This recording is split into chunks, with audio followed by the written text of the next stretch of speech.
We just want to brainstorm. We just want to kind of sit down with you, tell Mm. you kind of where we're going and get your input. We're not even going to sell you anything in the next year in that we want to sell you something in 2 years. Mm. Now we're going to do our homework. We're going to develop we're going to make an efficacious product that we know is good, that we know is, regulated and so forth, but also we're going to develop the packaging that's unique.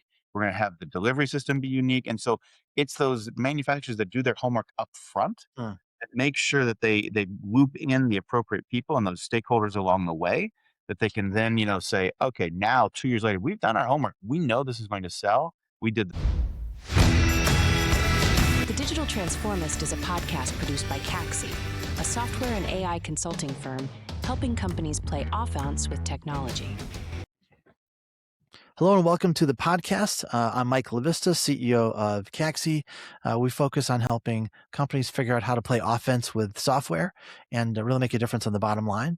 And I'm joined today by Les Hamilton, who is the founder and CEO of CPG Integrated, and looking forward to talking a little bit of retail. And before we started the call, we talked a little bit of Indiana football. So for all you Hoosier fans out there, enjoy the magnificent stuff you got behind you. And maybe tell us a little bit. Let's get some started with some kind of credentialing. Tell us about CPG Integrated and kind of what led you to start and found that. Absolutely. First of all, thank you, Mike, for having me. It's going to be a pleasure to chat with you today and kind of hopefully bring some insights to the people that listen to your podcast. So, as you said, Les Hamilton, I'm the founder and CEO of CPG Integrated. Like I've had this idea, and I've had this idea and it kind of birthed itself, I guess, back when I was working at Target as a buyer, where I would always seek out and try to find those emerging brands, those smaller companies that really, maybe were trying to, break into the industry. I always liked that. I always tried to, help those companies along the way.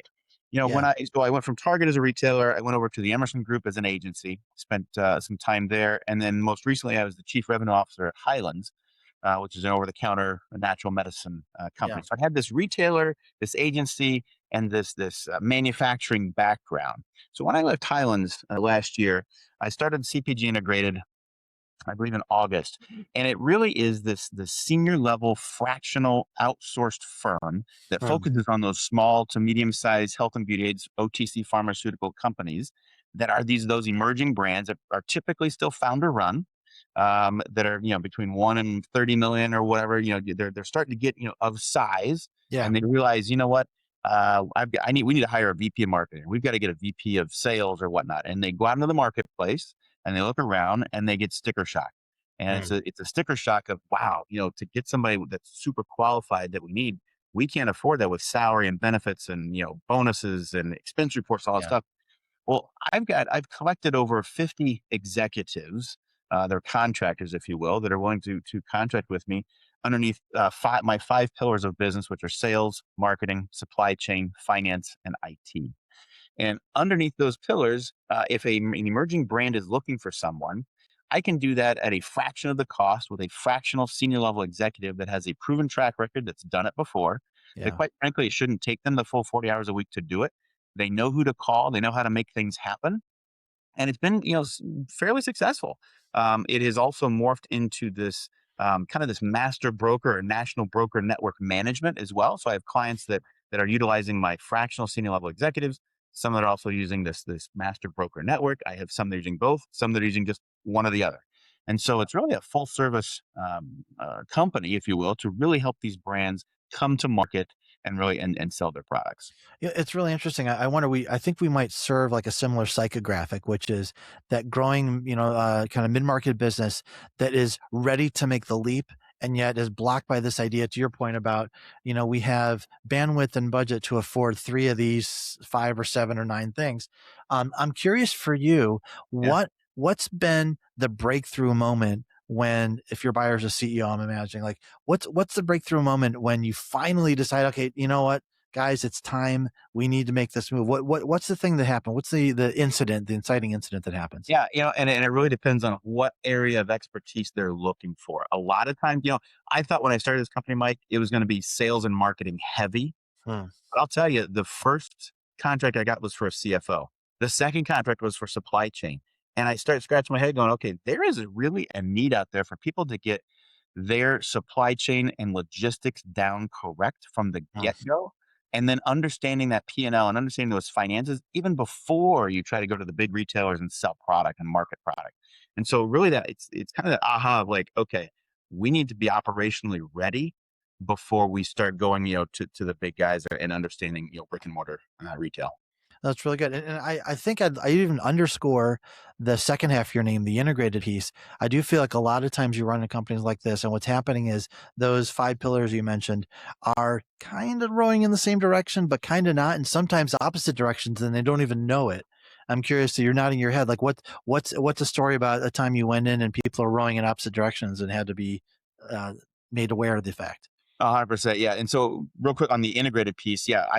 When I started this company, I didn't want to be consultants, Mm, right? I wanted to have my senior level executives come in, develop the strategy, and then help you execute that strategy along the way. I didn't want to just go, hey, here's what you got to do. I'm out of here. That's not who we are. yeah. And a lot of times you'll get, you'll get those that sometimes clash between sales and marketing. Sometimes you get that clash between sales and supply chain. It's like, hey, we just got Walmart, and supply chain is like, we can't supply that. We don't have the raw materials. We didn't buy.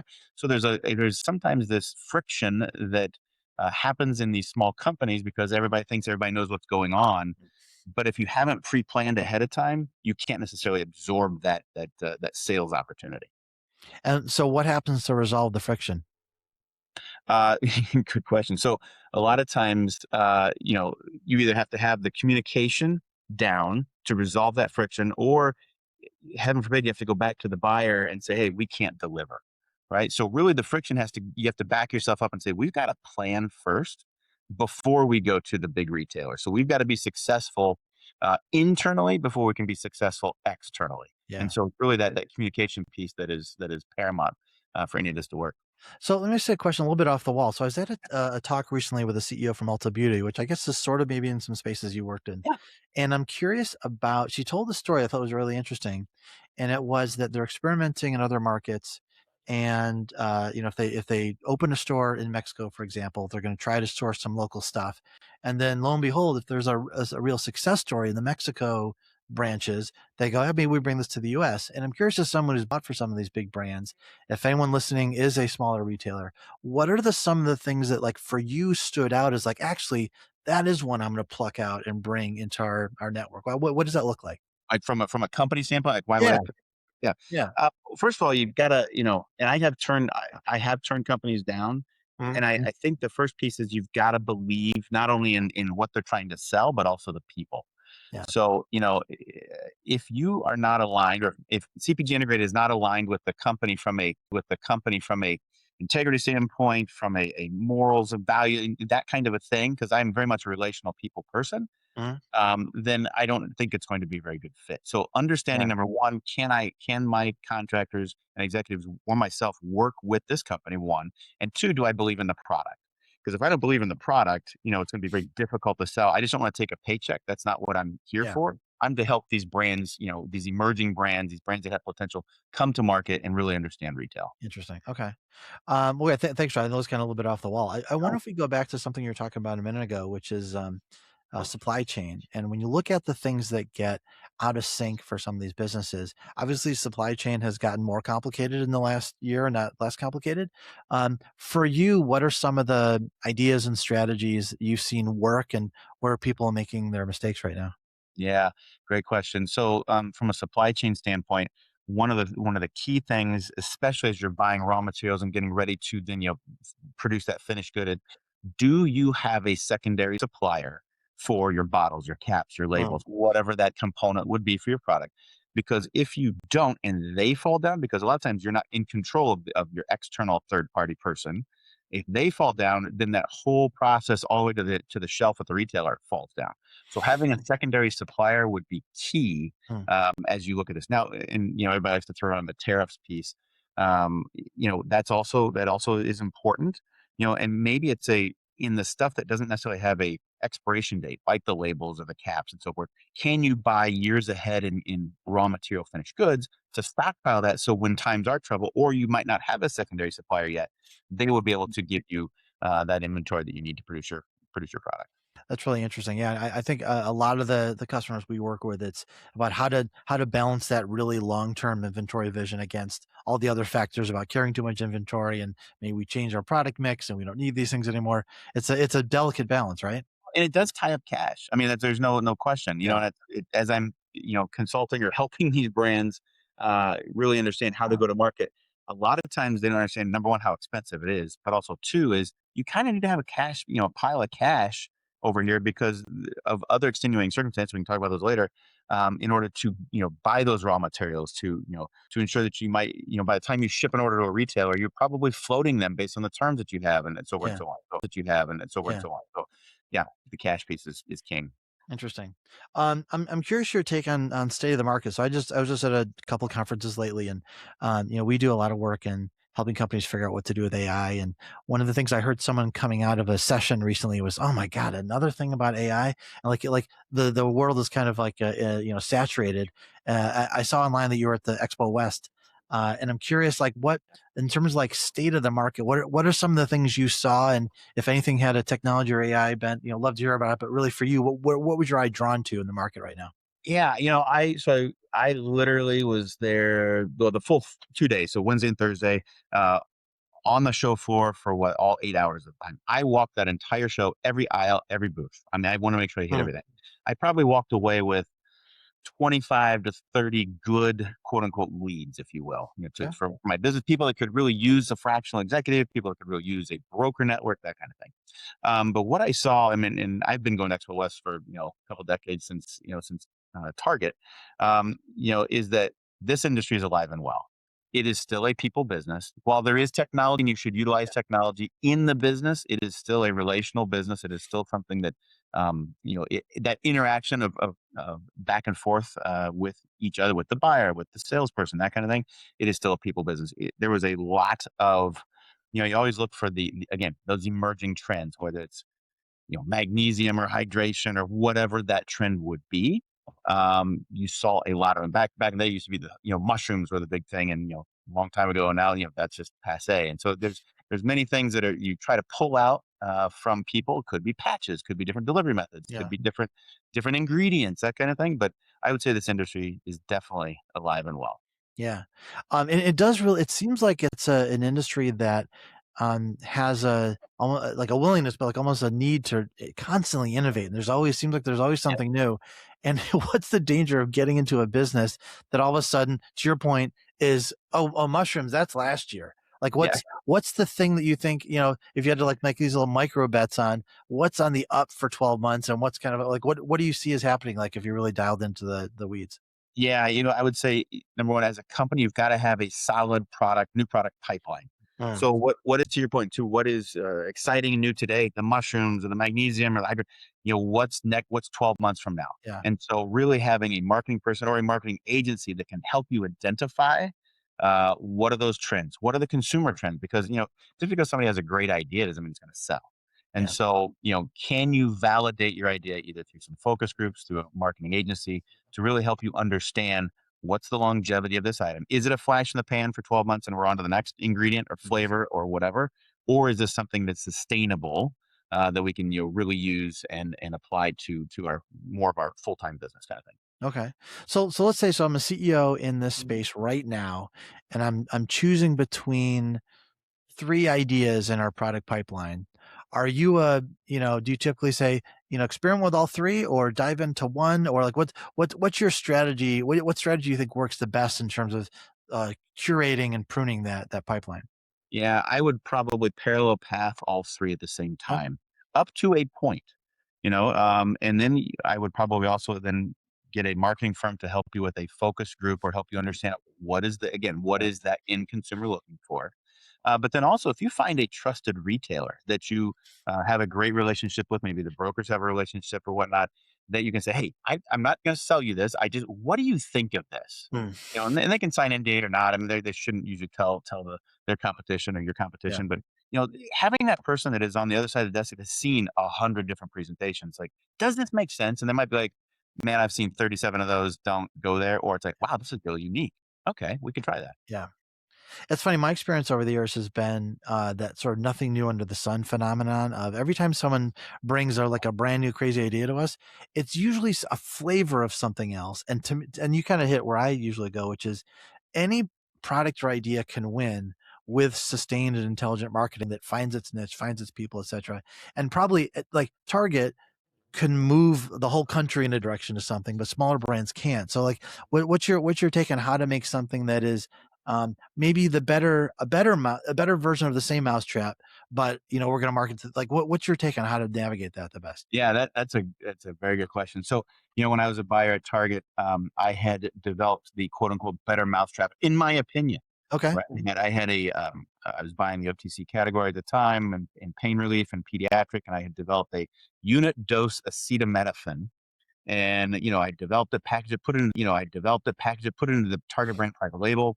And I actually had J&J come back to me and say, "This is a fantastic idea. Why did we not think of this?"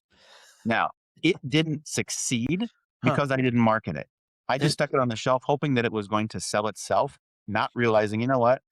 I've got to tell the end consumer about it. And yeah. I, as a buyer, did not do a job because it was my own brand of telling an end consumer. Now, as a manufacturer, you've got to get that marketing and advertising right. If the retailer is going to give you that shelf space on the shelf and that real estate, it is your job, Mr. Manufacturer, to drive the consumer in there for the pull off the shelf, right? I mean, you have to drive that consumer there. Yeah. How about this? Because we're hitting on a topic I think I see a good amount, which is I feel like a lot of companies are really oriented to building or producing the product, and not as much about finding the customer, defining, kind of where it goes, marketing, all that kind of stuff. And there's just sort of if we build it, people will come mentality. And I feel like I've seen that fail over and over. I'm curious if that seems like that resonates to you, and like what the mix would be in terms of investments for product and marketing, all that other stuff. Yeah, I would say spend the money up front to understand the end consumer's needs. A lot of times you'll see, companies just say, "We're going this way and that's where we're going. That, here we are making this product," not knowing if the end consumer actually wants that. And so, yes, they might be trying to save some money up front on the focus group or the marketing understanding of the end consumer. But if you don't spend that money up front, you're going to spend a lot more money down the road because Yeah. you might get it on the shelf of a retailer and then they're going to mark it down. You're going to take returns. It is much more costly at that point in the stage of the item's life cycle than to do the homework up front. And so I'd Yeah. say do the homework up front to make sure it's something that the consumer wants. I'm wondering, just because you've been like on all sides of the process here, what's a story of a time a company did that like exceptionally well, do you think?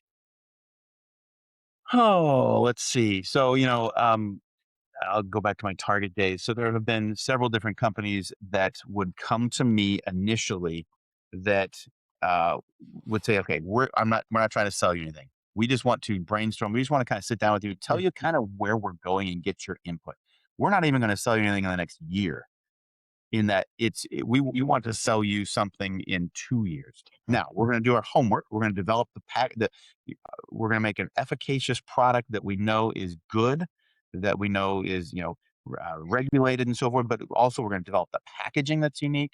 We're going to have the delivery system be unique. And so it's those manufacturers that do their homework up front Hmm. that make sure that they loop in the appropriate people and those stakeholders along the way that they can then, say, "Okay, now 2 years later, we've done our homework. We know this is going to sell. We did the pricing research and so forth, and we're not going to price ourselves out of the market.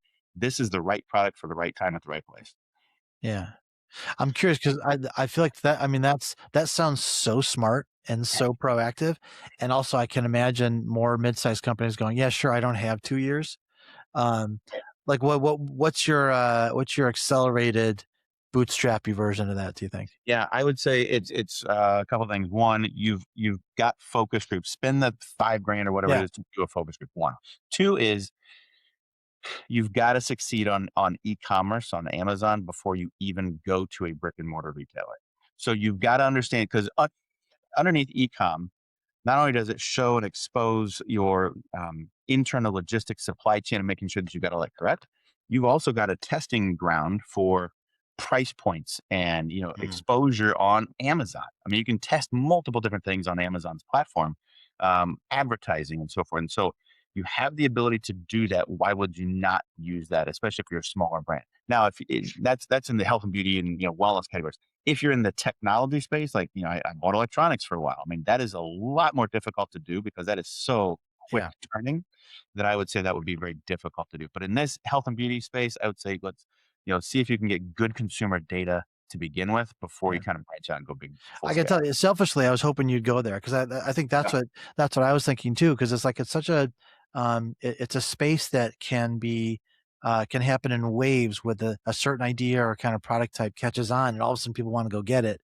And I think the especially for health and beauty, it may skew. Well, maybe it's probably across a lot of demographics, but a lot of people are going to want to look online for that. And Yeah. if you put it in their Instagram feed, the chances that they're going to click and try and investigate, right?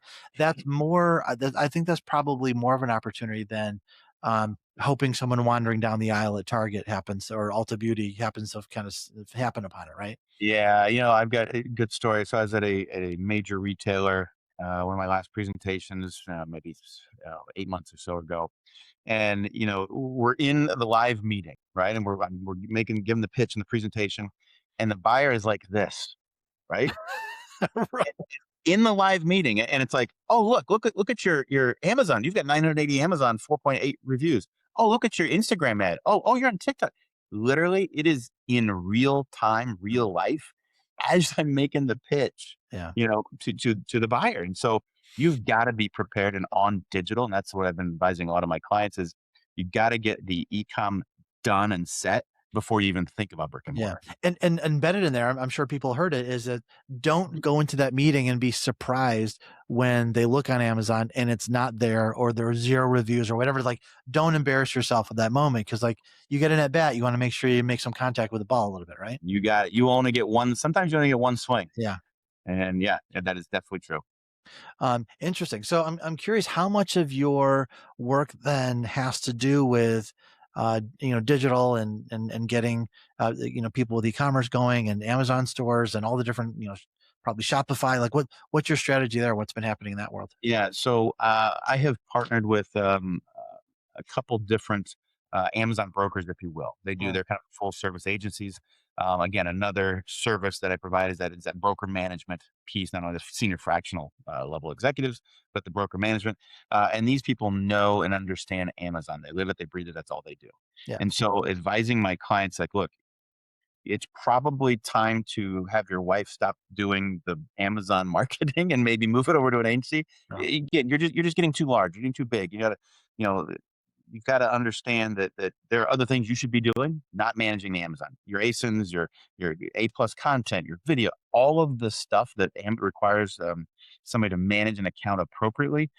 You've got to succeed. You got to succeed on direct to consumer e-com. I mean, all of the areas that people are going to buy your product, you have to have a cohesive message. That's where the marketing comes in, but you've also got to have a solid agency that can deploy those assets appropriately. I like that a lot. So maybe a parting thought. If you think Yep. about, you started this company like less than a year ago, right?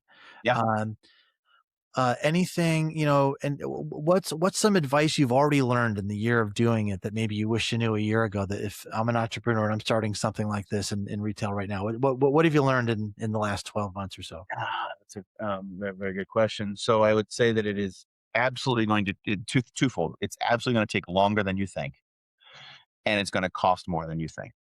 I mean, when I first started this company, it's like I felt like the other people getting paid was the lawyer, the accountant, the bookkeeper, all the people, all the back ends, Yeah. overhead stuff.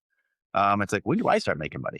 Yeah. But and that's true also for brands, right? It is going to take longer. Typically on these larger retailers, they're on cycles, right? Mm. So your Target might review that category in March. They might reset it in November. And if you miss it March, you come into them in April, they're like, well, we'll talk in Yep. 12 months.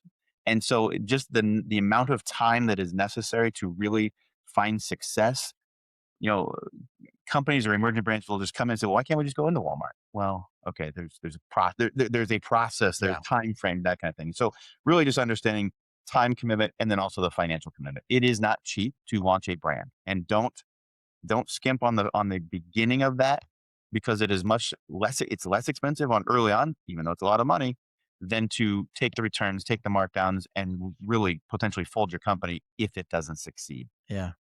It's funny. I was talking to someone recently, and they put a number to that, which was it's going to take twice as long as you think, cost twice as much, and when you're done, you'll be worth half as much as you expected. But whatever, That, great advice. right? Well, hey, Les, this has been a treat. Thanks for coming on and talking about health and beauty retail. Awesome. CPG Integrated. I'm sure they can find you online. What's the best way to get in touch with you? Yeah, cpgintegrated.com or just les.hamilton at cpgintegrated.com is my email address. Go to the website. You can just click there. My information and contact stuff is there as well. So, Mike, I appreciate you having me. Thank you very much. It was a Great. good time. Thanks for being on, Les. Appreciate it. All right. Take care. Thanks for watching another episode of the Digital Transformist. I don't know if you're a like person or a comment person or a subscribe person, but do one of those to get more content just like this.